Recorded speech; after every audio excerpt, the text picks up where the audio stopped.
Corazón, diario de un niño, por Redmundo de Amichis. Lectura de Eduardo Figueroa. Enero, miércoles 4. Tenía razón mi padre al decir que el maestro estaba de mal humor porque no se encontraba bien y desde hace 3 días, efectivamente, le sustituye el suplente, el joven barbilampiño que parece poco más que un chiquillo. Esta mañana sucedió una cosa desagradable. Ya el primer día y el segundo habían alborotado en la clase porque el suplente tiene mucha paciencia y no se hace respetar. No para de decir, «Estáos quietos y en silencio, por favor». Pero esta mañana los chicos se han pasado de la raya. Tanto y tan fuerte se hablaba que no se oían sus palabras. Él amonestaba y suplicaba, mas no le hacían caso. 2 veces se asomó el director y al irse, crecía el murmullo como en un mercado.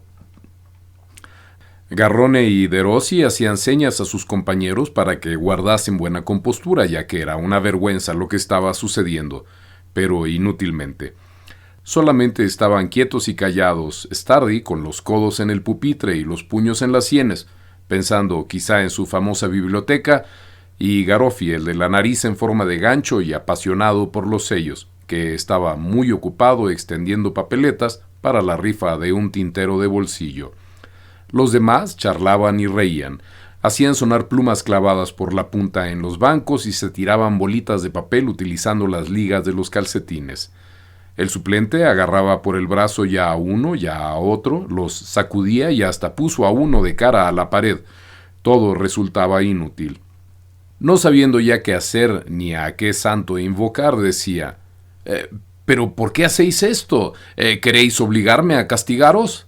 Después daba fuertes puñetazos en la mesa y gritaba con voz de rabia y de impotencia, «¡Silencio! ¡Silencio! ¡Silencio!». Daba realmente pena oírle, pero el griterío seguía aumentando. Franti le tiró una flecha de papel. Unos imitaban el maullar de los gatos, otros se daban pescozones. Era un desbarajuste imposible de describir. De pronto entró el bedel y dijo, «Señor maestro», le llama el director. El maestro se levantó y salió deprisa, desesperado. El alboroto se hizo entonces más fuerte. Mas he aquí que sube Garrone al estrado, descompuesto y apretando los puños, gritando, ahogado por la indignación. «Acabad de una vez, sois unos perfectos botarates, abusáis porque es bueno. Si os moliese los huesos estaríais más sumisos que los perros. Sois una cuadrilla de truhanes. Al primero que haga ahora lo más mínimo le espero fuera y le rompo los dientes, aunque sea en presencia de su padre». Acto seguido, reinó el silencio más profundo. Qué gusto daba ver a Garrone echando chispas por los ojos. Parecía un leoncillo furioso. Miró uno a los más díscolos y todos ellos bajaban la cabeza. Cuando el suplente volvió a la clase con los ojos enrojecidos, se podía oír el vuelo de una mosca. Se quedó asombrado, pero después, al ver a Garrone muy rojo y agitado, lo comprendió todo, y le dijo con expresión de gran afecto, como se lo habría dicho a un hermano, «Muchas gracias, Garrone». Viernes 6. He ido a casa de Stardi, que vive enfrente de la escuela, y he sentido verdaderamente envidia al ver su biblioteca. No es en manera alguna rico, no puede comprar muchos libros, pero conserva con gran cuidado los de la escuela y los que le regalan sus padres, y además, cuantas monedas le dan las pone aparte y las gasta en la librería. De este modo ha reunido ya una pequeña biblioteca y, cuando su padre ha advertido esta afición, le ha comprado un bonito estante de nogal con cortinas verdes y ha hecho encuadernar todos los volúmenes en los colores que a él más le gustan. Así, ahora él tira de un cordoncito, la cortina verde se descorre y se ven 3 filas de libros de todos los colores muy bien adornados, limpios, con los títulos en letras doradas en el lomo. Libros de cuentos, de viajes y de poesías, y algunos ilustrados con láminas. Él sabe combinar perfectamente los colores. Pone los volúmenes blancos junto a los encarnados, los amarillos al lado de los negros y junto a los blancos los azules, de modo que se vean de lejos y presenten buen aspecto. Luego se divierte variando las combinaciones. Ha hecho un catálogo y está como el de un bibliotecario. Siempre anda a vueltas con sus libros, limpiándoles el polvo, hojeándolos, examinando sus encuadernaciones. Hay que ver con qué cuidado los abre con sus manos chicas y regordetas, soplando las hojas. Parece que todos están nuevos todavía. Yo, en cambio, tengo tan estropeados los míos. Para él, cada libro nuevo que compra es una delicia abrirlo, ponerlo en su sitio y volver a tomarlo para mirarlo por todos lados y guardarlo después como un tesoro. No hemos visto otra cosa en una hora. Tiene los ojos malos de tanto leer.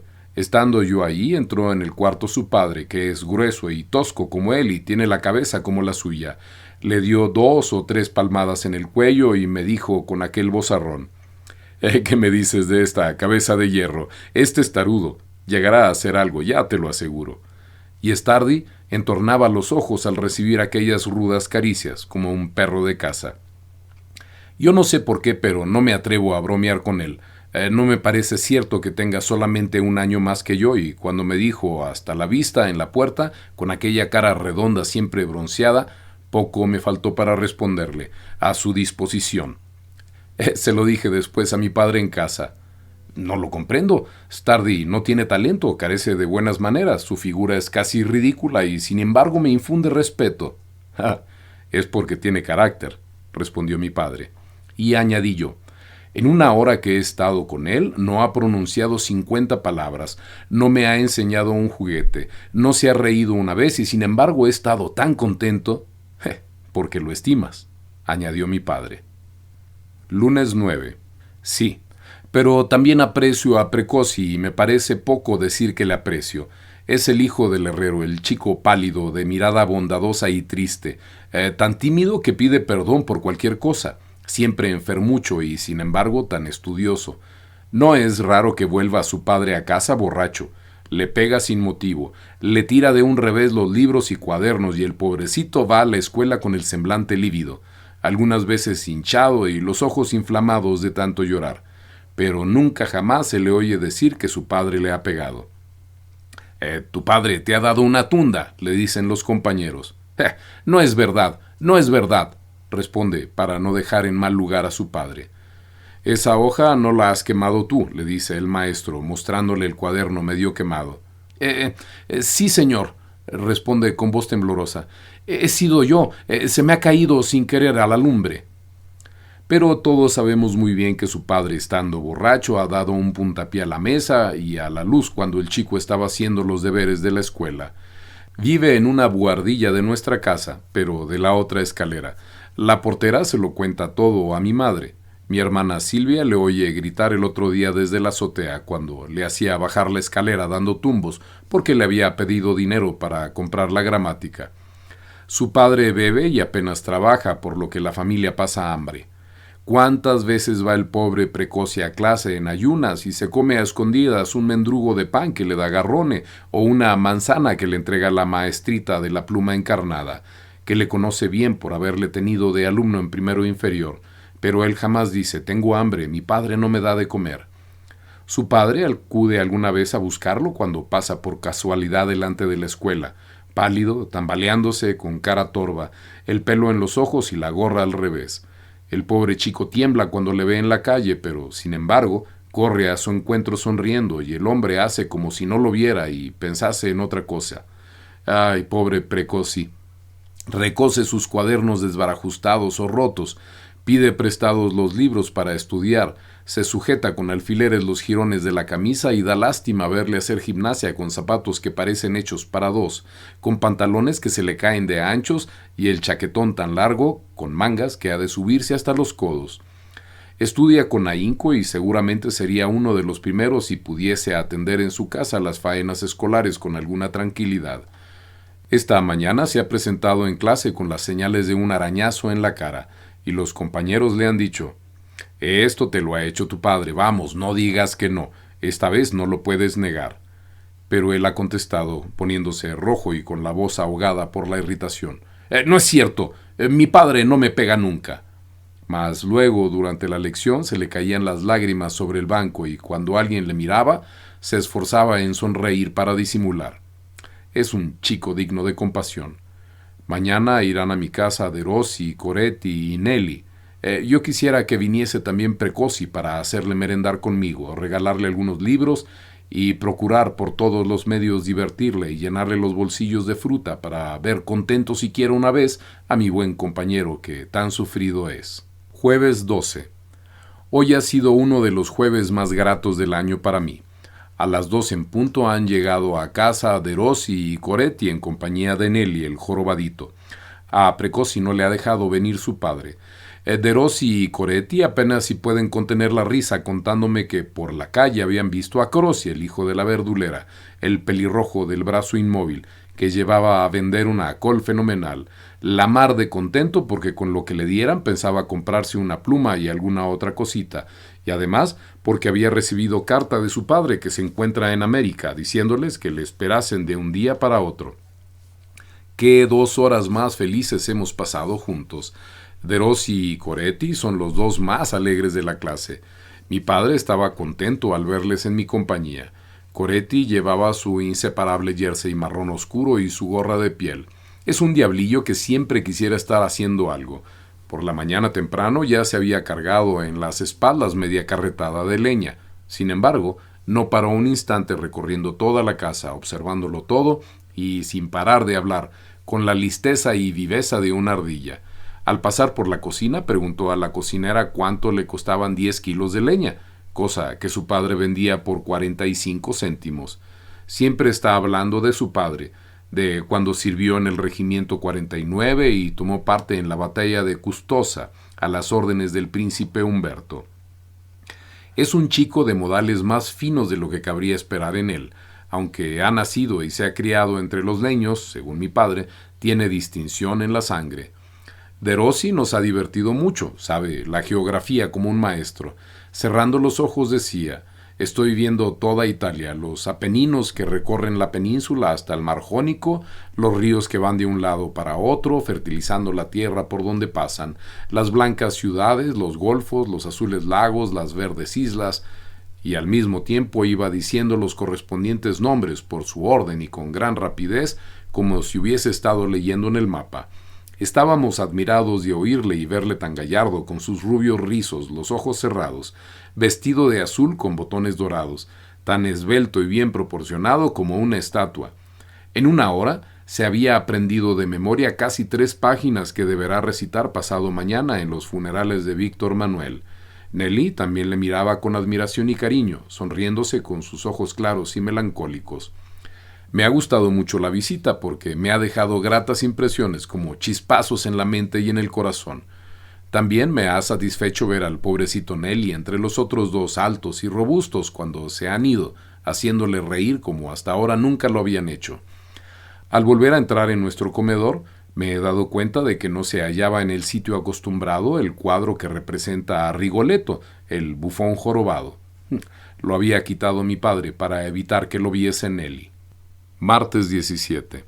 Esta tarde, a las 2, apenas habíamos entrado en clase, llamó el maestro a Derossi, que se puso junto a la mesa, frente a nosotros, empezando a decir con acento sonoro, alzando cada vez más su clara voz y animándose progresivamente. Ahora hace 4 años, tal día como hoy, a la misma hora, llegaba delante del Panteón en Roma el carro fúnebre con el cadáver de Víctor Manuel II, primer rey de Italia, muerto después de 29 años de reinado, durante los cuales la gran patria italiana, fragmentada en 7 estados, oprimida por extranjeros y tiranos, quedó constituida en uno solo, independiente y libre tras 29 años de reinado que él había ilustrado y dignificado con su valor, con su lealtad, con su sangre fría en los peligros, con la prudencia en los triunfos y la constancia en la adversidad. Llegaba el carro fúnebre cargado de coronas, tras haber recorrido toda Roma bajo una lluvia de flores, en medio del silencio de una inmensa multitud afligida, procedente de todas partes de Italia, precedido por un numeroso grupo de generales, de ministros y de príncipes, seguido por un cortejo de inválidos y mutilados de guerra, de un bosque de banderas, de los representantes de 300 ciudades, de todo lo que tiene significado del poderío y de la gloria, de un pueblo deteniéndose ante el augusto templo en el que le esperaba la tumba. En ese preciso momento, 12 coraceros sacaban el féretro del carro y, por medio de ellos, daba a Italia el último adiós de despedida a su rey muerto, al viejo monarca que tan enamorado de ella había estado, el último saludo a su caudillo y padre, a los 29 años más afortunados y fructíferos de su historia. Fueron unos momentos grandiosos y solemnes.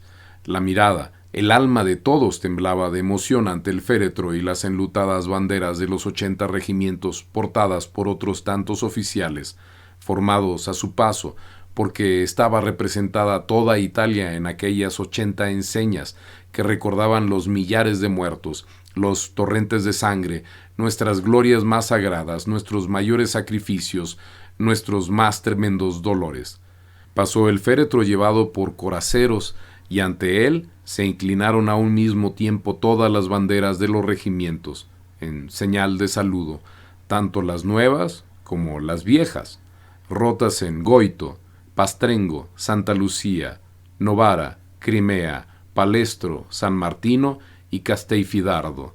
Cayeron 80 velos negros, 100 medallas chocaron contra el armón, y aquel estrépito sonoro y confuso que hizo estremecer a todos fue como el eco de 100 voces humanas que decían a un tiempo: «Adiós, buen rey, valiente caudillo, magnífico soberano, vivirás en el corazón de tu pueblo mientras alumbre el sol de Italia». Después se volvieron a erguir las banderas con el asta hacia el cielo, y el rey Víctor Manuel entró en la gloria inmortal de la tumba. Sábado 21. Solamente uno era capaz de reírse mientras Derossi declamaba el discurso por los funerales del rey, y fue precisamente Franti. Él lo detesto, es malo. Cuando un padre viene a la escuela a reñir a su hijo delante de todos, él disfruta. Si alguien llora, él se ríe. Tiembla ante Garrone, molesta y pega al albañilito porque es pequeño, atormenta a Crossi porque tiene imposibilitado un brazo, se burla de Precoci, a quien todos respetamos, y hasta se ríe de Roberti, el de segundo, que anda con muletas por haber salvado a un niño. Provoca a los que son más débiles que él y, cuando pega, se enfurece y procura hacer el mayor daño posible. Hay algo que inspira repugnancia en su frente baja, en sus torvos ojos que quedan ocultos por la visera de su gorra de hule. No respeta a nadie, se ríe del maestro, hurta cuanto puede, niega desvergonzadamente, siempre ha de estar peleándose con alguien, lleva alfileres para pinchar a los que están cerca de él, se arranca los botones de la chaqueta, se los arranca a otros y luego se los juega. No se esmera en nada. Su cartera, sus libros, sus cuadernos son una verdadera pena y da grima verlos por lo deslucidos, destrozados y sucios que los tiene. Su regla está mellada y la pluma la más de las veces inservible. Se come las uñas, lleva la ropa llena de manchas y de rotos que se hace en las peleas. Dice que su madre está enferma de los disgustos que le proporciona y que su padre lo ha echado ya 3 veces de su casa. Su madre acude a la escuela de vez en cuando a pedir informes y se va llorando. Él odia la escuela, a los compañeros y al maestro. Nuestro maestro finge alguna vez que no ve sus fechorías, pero no por eso se enmienda, sino que por el contrario es cada vez peor. Ha intentado corregirle por las buenas, pero él se ríe de lo que le dice e insinúa. Si le dice, regañándole palabras tremendas, se cubre la cara con las manos como si llorara, pero se está riendo por lo bajo. Estuvo expulsado 3 días de la escuela y volvió más granuja y más insolente que antes. Un día le dijo Derossi: «Pero hombre, ¿por qué no te enmiendas? ¿No ves que haces sufrir demasiado al señor maestro?». Por toda contestación le amenazó con meterle un clavo en la barriga. Pero esta mañana hizo que le echaran como a un perro. Mientras el maestro daba a Garrone el borrador del Tamborcillo Sardo, el cuento mensual correspondiente a enero, para que lo pusiese en limpio, Franti tiró al suelo un petardo que estalló, haciendo retemblar las paredes. Toda la clase experimentó una sacudida. El maestro se puso en pie y gritó: «¡Fuera de la escuela, Franti!». Él respondió: «No he sido yo», pero se reía. El maestro repitió: «He dicho que te vayas». «Yo no me muevo», replicó. El maestro perdió los estribos, se fue hacia él, lo cogió de un brazo y lo arrancó del banco. Franti se revolvía, rechinaba los dientes y tuvo que arrastrarlo a viva fuerza. El maestro lo llevó casi en vilo a la dirección y luego volvió solo a la clase y, sentado a su mesa, cogiéndose la cabeza con las manos, todo agitado, con una expresión de cansancio y de pena que daba compasión, meneando tristemente la cabeza, exclamó: «Ay, después de 30 años de profesión, todavía no me había ocurrido cosa semejante». Todos conteníamos la respiración. Le temblaban las manos y la arruga recta que tiene en la frente se le profundizó de tal manera que parecía una gran herida. Daba pena verlo. Derossi se levantó y dijo: «No sufra usted, señor maestro. Nosotros le queremos mucho». Entonces se tranquilizó y algo después dijo: «Prosigamos la lección, muchachos». Cuento mensual. El 24 de julio de 1848, primer día de la batalla de Custoza, unos 60 soldados de un regimiento de infantería de nuestro ejército, enviados a una colinita para ocupar cierta casa solitaria, se vieron de repente acometidos por 2 compañías de soldados austríacos que, disparándole desde diversos sitios, apenas les dieron tiempo para refugiarse en la casa y cerrar precipitadamente las puertas, reforzándolas después de haber dejado en el campo algunos muertos y heridos. Una vez trancadas las puertas, los nuestros acudieron presurosamente a las ventanas de la planta baja y del piso de arriba y empezaron a hacer fuego cerrado sobre los asaltantes, quienes, acercándose poco a poco, colocados en forma de semicírculo, contestaban vigorosamente con sus disparos. A los 60 soldados italianos los mandaban 2 oficiales subalternos y un capitán viejo, alto, delgado y severo, con el pelo y el bigote blancos. Estaba con ellos un tamborcillo sardo, chico de poco más de 14 años, que aparentaba tener escasamente 12, de cara morena, trigueña, con ojos negros y hundidos que parecían desprender chispas. Desde una habitación del primer piso dirigía la defensa el capitán, cursando órdenes como pistoletazos, sin que en su cara de hierro se notase signo alguno de emoción. El tamborcillo, un poco pálido pero firme sobre sus piernas, subido a una mesa, estiraba el cuello, apoyándose en la pared para mirar al exterior por las ventanas, por los campos, a través del humo. Veía los blancos uniformes de los austríacos que avanzaban lentamente. La casa se hallaba en lo alto de empinada pendiente y por la parte de la cuesta solo tenía una ventanilla alta, único hueco de una pequeña habitación del último piso. Por eso los austríacos no amenazaban la casa por aquella parte, solamente se hacía fuego contra la fachada y los 2 flancos. Pero era un fuego infernal, una verdadera granizada de balas que desde el exterior resquebrajaba las paredes, hacía trizas las tejas y destrozaba en el interior techumbres, muebles, puertas, arrojando al aire astillas, nubes de yeso y fragmentos de vasijas de barro y de vidrios, silbando, rebotando, rompiéndolo todo con un fragor espeluznante. De vez en cuando caían al suelo a alguno de los que disparaban por las ventanas, siendo llevados aparte. Otros iban vacilantes de habitación en habitación, apretándose las heridas con las manos. En la cocina había ya un muerto con la frente agujerada. El cerco enemigo se iba estrechando. En cierto momento se vio al capitán, hasta entonces impasible, dar muestras de inquietud y salir precipitadamente del cuarto, seguido de un sargento. Al cabo de 3 minutos volvió corriendo el sargento y llamó al tamborcillo, haciéndole señas para que le acompañase. El muchacho le siguió, subiendo rápidamente por una escalera de madera, y entró con él en un desván desmantelado, donde estaba el capitán escribiendo con lápiz en una hoja de papel, apoyándose en la ventanilla. A sus pies, enrollada en el suelo, había una soga de las que se usan en los pozos. El capitán dobló la hoja y, clavando en el muchacho sus ojos grises y fríos, ante los cuales temblaban todos los soldados, le dijo a bocajarro: «¿Tambor?». El muchacho se llevó la mano a la visera y el capitán preguntó: «¿Tú eres valiente?».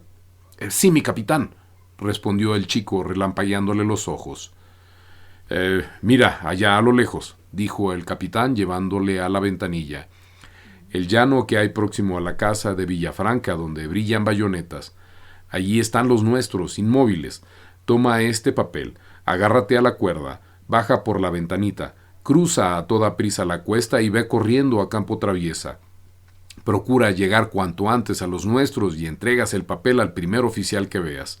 Quítate enseguida el cinturón y la mochila». El tamborcillo se quitó el cinturón y la mochila y se metió el papel en el bolsillo del pecho. El sargento echó la cuerda afuera y agarró con ambas manos uno de los extremos. El capitán ayudó al muchacho a salir por la ventana, de espaldas al campo. «Ten cuidado», le dijo. «La salvación del destacamento depende de tu valor y de tus piernas».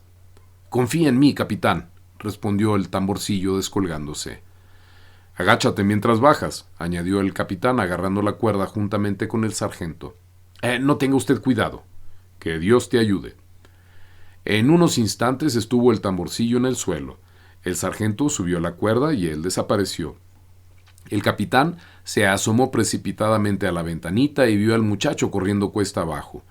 Ya confiaba que hubiese logrado pasar inadvertido cuando 5 o 6 nubecillas de polvo que se elevaron del suelo por delante y detrás del muchacho le dieron a entender que le habían visto y le disparaban desde un alto. Las pequeñas nubes eran de tierra levantada por las balas, pero el chico continuaba corriendo precipitadamente sin reparar en nada. De pronto exclamó consternado: «¡Le han dado!». No había terminado de decir la palabra cuando vio levantarse de nuevo al tamborcillo. «¡Ah! No ha sido más que una caída», dijo para sí y respiró. El muchacho efectivamente volvió a correr con todas sus fuerzas, aunque cojeaba.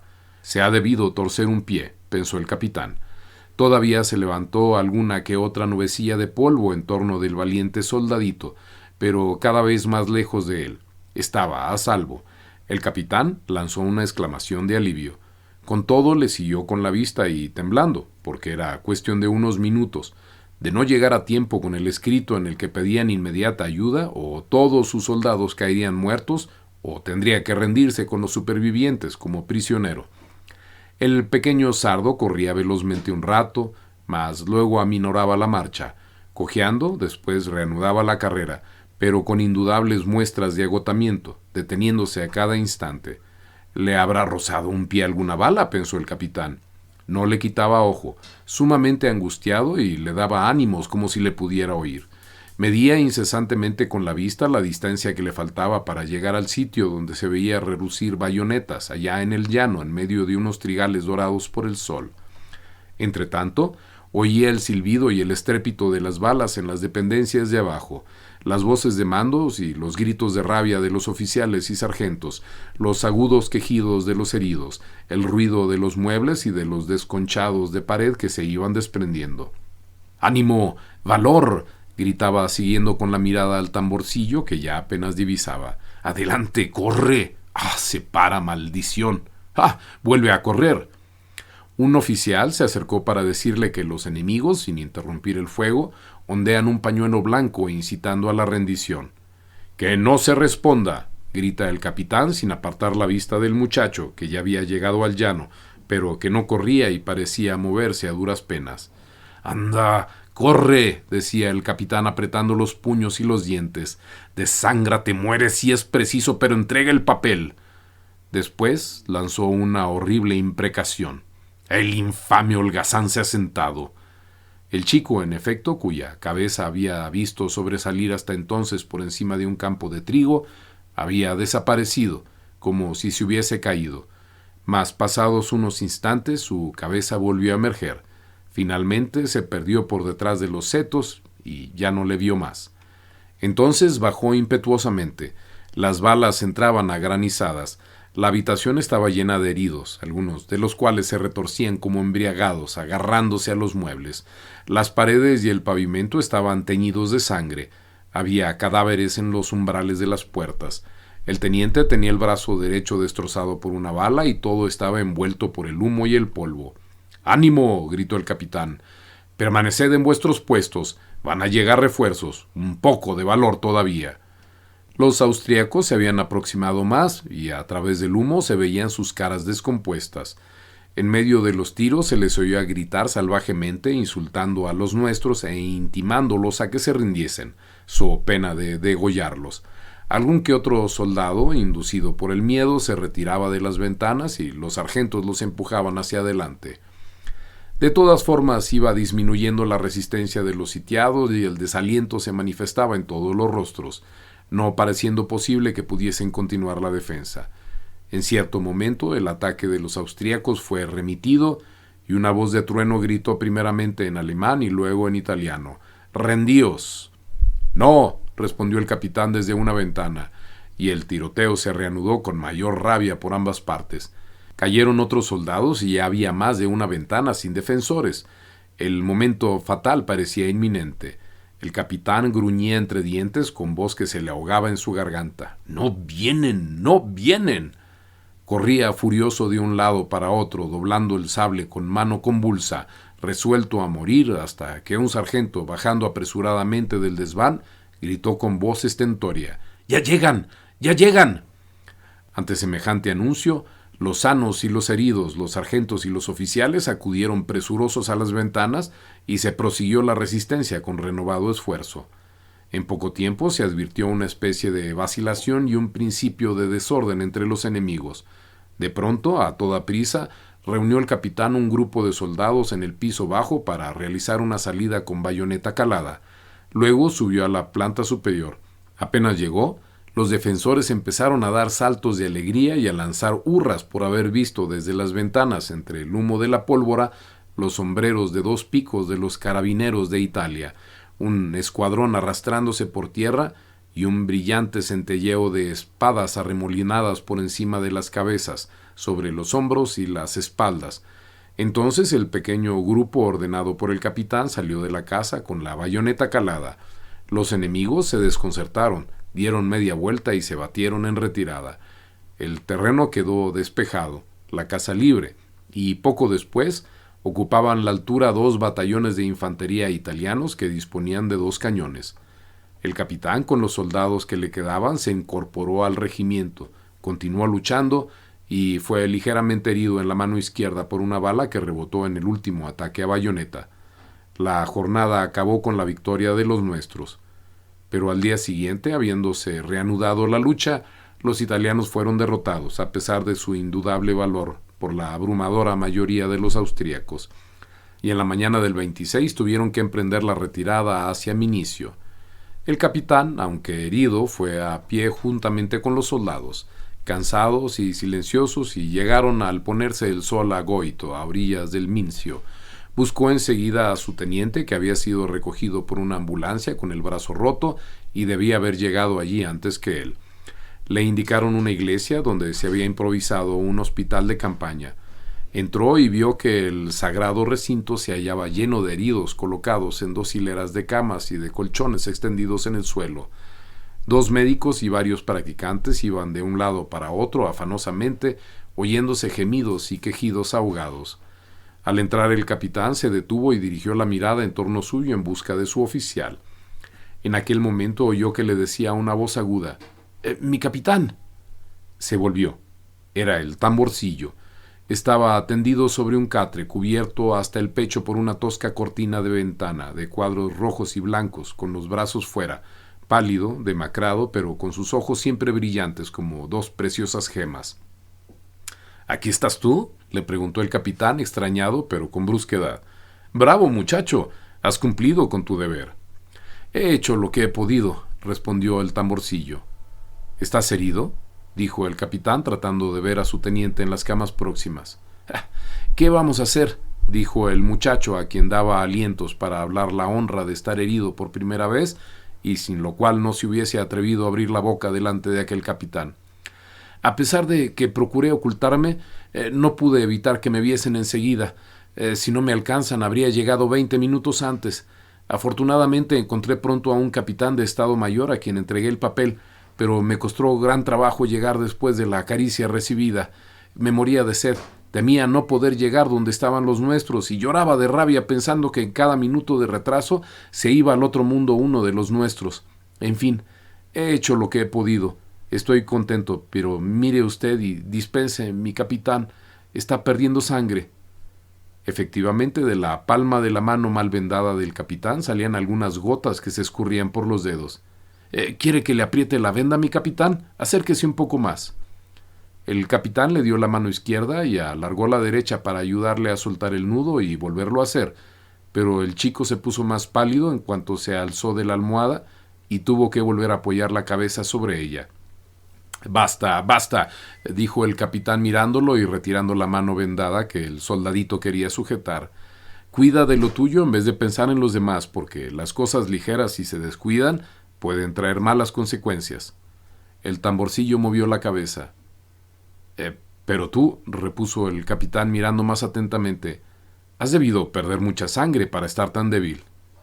«¿Mucha sangre, dice usted?», respondió el muchacho sonriendo. «Algo más que sangre.